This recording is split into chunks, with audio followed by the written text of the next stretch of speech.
Hé! Ça t'est déjà arrivé d'être tellement bourré en soirée que tu confonds la porte des toilettes avec celle de l'escalier et que du coup tu te retrouves un étage plus bas, inconscient, le menton ouvert? Parce que moi, oui. Soyons sérieux 30 secondes. J'ai fini avec 3 points de suture au menton, une ablation de 30% de mon bouc, plusieurs bleus et blessures un peu partout, et surtout pas mal de bosses au niveau de la tête qui ont amené à un traumatisme crânien. Mais je pense que c'était une bonne chose au final, peut-être même un signe du destin. J'étais à ça de participer à Fanta by You. Mais arrêtons d'être sérieux pour lire les papiers sérieux de l'hôpital. Alors c'est le docteur Levac Ansoski qui nous a écrit « Vous venez d'être victime d'un traumatisme crânien a priori bénin. Il convient toutefois de surveiller l'apparition de maux de tête. » Vous avez vu le nombre de bosses que je me tape? Si je dois revenir à l'hôpital pour un mal de crâne, autant rester là. Hein. Somnolence. Ouais, enfin, je suis arrivé aux urgences vers 6h du mat, ivre. Là, il est 17h, donc ça fait environ 30 heures que j'ai pas dormi. Mais tu veux que je m'inquiète d'avoir envie de dormir? Vomissement. Ça va, je gère normalement. Difficulté à bouger un bras ou une jambe. Je suis tombé d'un étage. Dans un escalier, en colimaçon. Dans le noir. Comment te dire?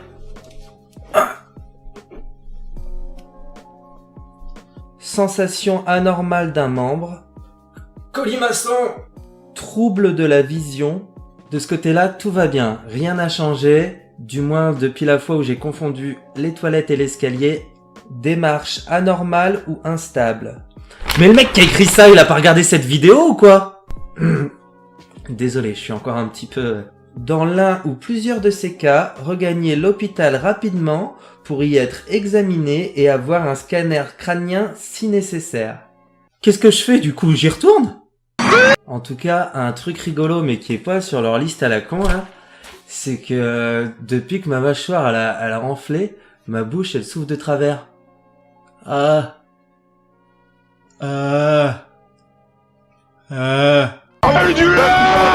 Bon, pour les plus curieux, voici le genre de porte et d'escalier dont on parle. C'est déjà plutôt dangereux. Et c'est pas pour me chercher des excuses, mais tentons une petite reconstitution pour voir si vous auriez pu vous aussi vous tromper. Premièrement, il faut savoir que l'on était en pleine nuit et que l'éclairage était mort. Encore plus flippant, non? Maintenant, je vais progressivement vous simuler mon niveau d'alcool. Un verre de whisky à la fois.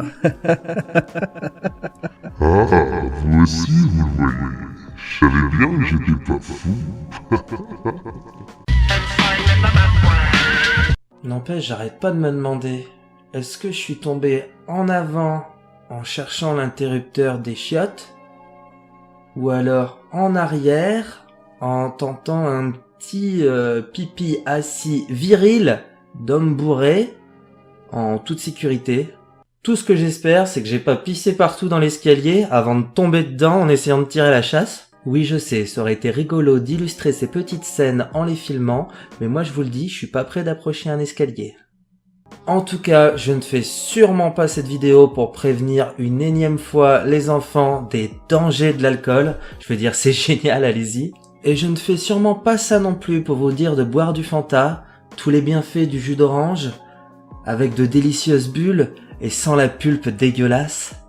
Mais si je fais cette vidéo, c'est pour vous demander d'offrir des pancartes de sortie à vos amis. Ça peut sauver une vie et vous en trouverez à partir de 5 €. J'aimerais d'ailleurs lancer un hashtag « Une pancarte de sortie pour sauver une vie ». Et si un de vos amis est porté sur la bouteille, n'hésitez sûrement pas à lui prendre le modèle qui clignote. Alors ne vous inquiétez pas si aucune vidéo ne sort ces jours-ci, c'est sûrement que je récupère tranquillement. En revanche, si je traîne un peu plus, c'est sûrement que je suis mort dans mon sommeil. Alors regardez toutes mes vidéos à titre posthume et abonnez-vous, ça consolera un peu ma maman.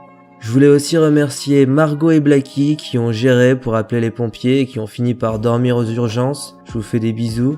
En revanche, JC, ton conseil qui consiste à ne pas prendre de douche avec mes points de suture, c'était bien de la merde. Alors je te mets un lien vers une étude australienne en description pour te le prouver. Voilà.